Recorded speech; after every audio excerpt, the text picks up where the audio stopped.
और दोस्तों तो स्वागत है आपका अपने YouTube चैनल किंग डॉक्टर में। तो बिना किसी देरी चलिए वीडियो को प्रारंभ करते हैं। आज की वीडियो स्टूडेंट्स के लिए है जो कि यूपी नीट काउंसलिंग के थ्रू प्राइवेट या गवर्नमेंट मेडिकल कॉलेजेस में एडमिशन लेना चाहते हैं। तो उनको कैसे कंप्लीट प्रोसेस करना है उसकी पूरी डिटेल जानकारी इस वीडियो में आपको मिलेगी। तो बिना स्किप की वीडियो को एंड तक देखें। रजिस्ट्रेशन यूपी नीट काउंसलिंग के फर्स्ट राउंड के ऑलरेडी हो चुके हैं। आज आपको शाम तक मेरिट लिस्ट मिल जाएगी। मेरिट लिस्ट के बाद आपको चॉइस फिलिंग करनी होगी। चॉइस फिलिंग की डेट है 31 जुलाई 2025 से लेके 4 अगस्त 2025 तक। 31 जुलाई के सुबह 11 बजे से आपकी चॉइस फिलिंग स्टार्ट हो जाएगी, जो कि 4 अगस्त 2025 के दोपहर 2 बजे तक रहेगी। तो आप कोशिश करें इससे के बीच में चॉइस फिलिंग करने की। और चॉइस फिलिंग के लिए वही स्टूडेंट्स एलिजिबल होंगे जो कि रजिस्ट्रेशन कर चुके होंगे, रजिस्ट्रेशन फीस कंप्लीट कर चुके होंगे और इसके साथ साथ डॉक्यूमेंट वेरीफाई करवा चुके होंगे और सिक्योरिटी फीस भी पे कर चुके होंगे। चॉइस फिलिंग के लिए सिर्फ यही स्टूडेंट्स एलिजिबल होंगे। और एक बात का विशेष ध्यान और भी रखें चॉइस फिलिंग करते समय कि चॉइस फिलिंग में आप उन्हीं कॉलेजेस को फिल करें जिन कॉलेजेस को आप प्रेफरेंस दे रहे हैं, क्योंकि अगर आप ऐसे कॉलेजेस को फिल कर देंगे जो आप लेना नहीं चाहते हैं और बाद में वही अलॉट हो जाएंगे तो फिर बाद में अपग्रेडेशन में प्रॉब्लम आती है, क्योंकि सेकंड राउंड में फिर कट ऑफ काफ़ी ज़्यादा हाई चली जाती है प्राइवेट कॉलेजेस के लिए। दूसरी इंपॉर्टेंट चीज़ की चॉइस फिलिंग करते समय इस बात का विशेष ध्यान और भी रखें कि आपको चॉइसेस को लॉक भी करना है यूपी की काउंसलिंग में, क्योंकि अगर आप चॉइसेस को लॉक नहीं करेंगे तो आपकी चॉइसेस अमान्य कर दी जाएंगी और आप फिर उस राउंड के लिए एलिजिबल नहीं होंगे और आपको कोई भी कॉलेज अलॉट नहीं होगा। तो इस बात का विशेष ध्यान रखें। चॉइस फिलिंग करने के बाद चॉइसेस को लॉक करना ना भूलें। जो डेट्स चॉइस फिलिंग के लिए दी गई हैं इसी डेट्स में आपको चॉइसेस को लॉक भी करना है।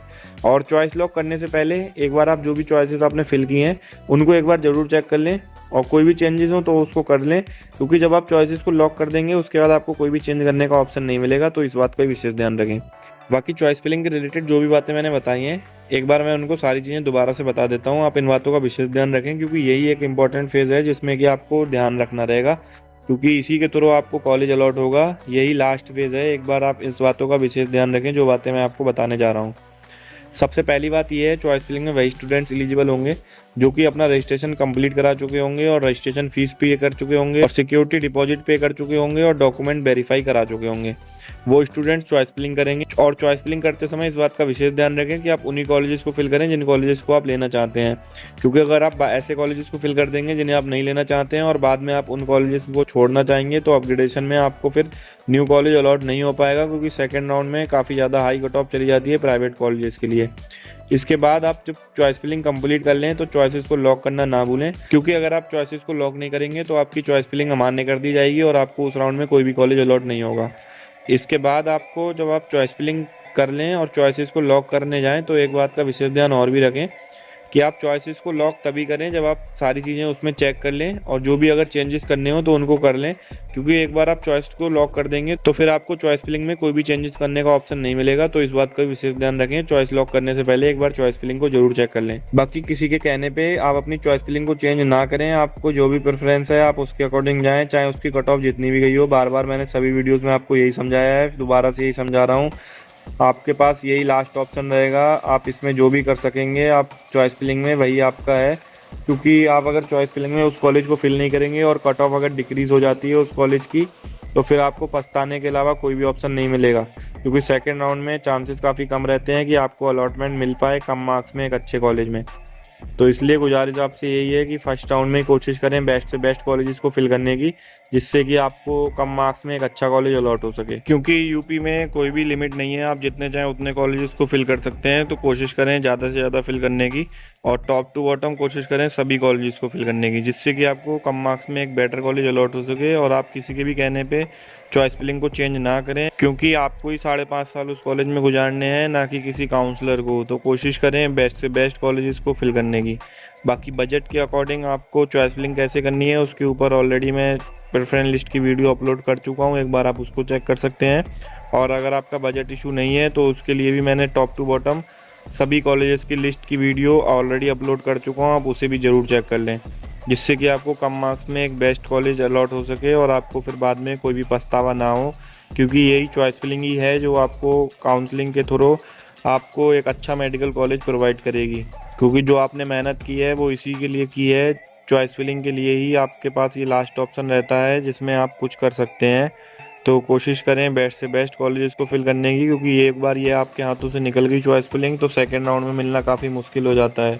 तो कोशिश करें फर्स्ट राउंड में बेस्ट से बेस्ट कॉलेजेस को फिल करने की जिससे कि आपको कम मार्क्स में एक बेस्ट कॉलेज अलॉट हो सके। इसके बाद जब आप चॉइस फिलिंग आपकी कंप्लीट हो जाएगी तो आपको फिर अलॉटमेंट रिजल्ट आएगा। अलॉटमेंट रिजल्ट आपका 5 अगस्त को आ जाएगा। अलॉटमेंट रिजल्ट के बाद फिर आप अलॉटमेंट लेटर अपना डाउनलोड कर लेंगे और अपना एडमिशन प्रोसेस कंप्लीट कराएंगे। अलॉटमेंट रिजल्ट डाउनलोड करने की डेट जो है वो है 6 अगस्त से 9 अगस्त के बीच में, और एडमिशन प्रोसेस 11 अगस्त से 14 अगस्त के बीच में कंप्लीट कराए जाएंगे। एडमिशन प्रोसेस के लिए आपको नोडल सेंटर जाना रहता है। नोडल सेंटर पर आपको सभी ओरिजिनल डॉक्यूमेंट्स अपने लेके जाने रहेंगे। नोडल सेंटर आपका अलॉटमेंट लेटर पे लिखा रहेगा, उसी नोडल सेंटर पे आपको जाना है। गवर्नमेंट कॉलेजेस के लिए सेम वही नोडल सेंटर रहता है जो कॉलेज उन्हें अलॉट हुआ है, और प्राइवेट के लिए जो नोडल सेंटर बनाए गए हैं उन नोडल सेंटर पर आपको जाना रहेगा। आपका नोडल सेंटर आपके अलॉटमेंट लेटर पर लिख के आएगा, आपको उसी पे विजिट करना है इन डेट्स में 11 अगस्त से 14 अगस्त के बीच में, और अपने सभी ओरिजिनल डॉक्यूमेंट्स आपको लेके जानी है। ओरिजिनल डॉक्यूमेंट्स क्या क्या लेके जाने हैं इसके ऊपर डिटेल वीडियो मैं कल अपलोड कर दूंगा, आप उसको एक बार जरूर चेक कर लें। और जो भी डॉक्यूमेंट आपके पास अभी अवेलेबल ना हो उसको आप जल्द से जल्द कोशिश करें अवेल करने की। और अगर कोई भी डॉक्यूमेंट रह जाता है तो परेशान बिल्कुल भी ना हो, आप एडमिशन प्रोसेस कराने ज़रूर जाएं, और वहाँ पे आपको टाइम वो ज़रूर दे देते हैं 1-2 दिन का, या आप ज़्यादा लेंगे तो उसका भी आप बात कर सकते हैं, वहाँ पे अवेल करा देते हैं। लेकिन फिलहाल आप कोशिश यही करें कि आप पहले से ही अपने सारे डॉक्यूमेंट्स कंप्लीट रखें, और मिनिमम 3 कॉपीज़ भी उनकी कर लें, जिससे कि आपको कोई भी प्रॉब्लम ना हो। जब आपका एडमिशन प्रोसेस के लिए आप नोडल सेंटर पे जाएंगे, डॉक्यूमेंट के साथ साथ आपको डीडी भी लेके जानी रहती है। ट्यूशन फीस की डीडी, जो ट्यूशन फीस आपके जो भी कॉलेज अलॉट होता है उसकी ट्यूशन फीस आपको वहाँ पे नोडल सेंटर पे लेके जानी रहेगी, जो कि UPDGME के नाम से रहती है।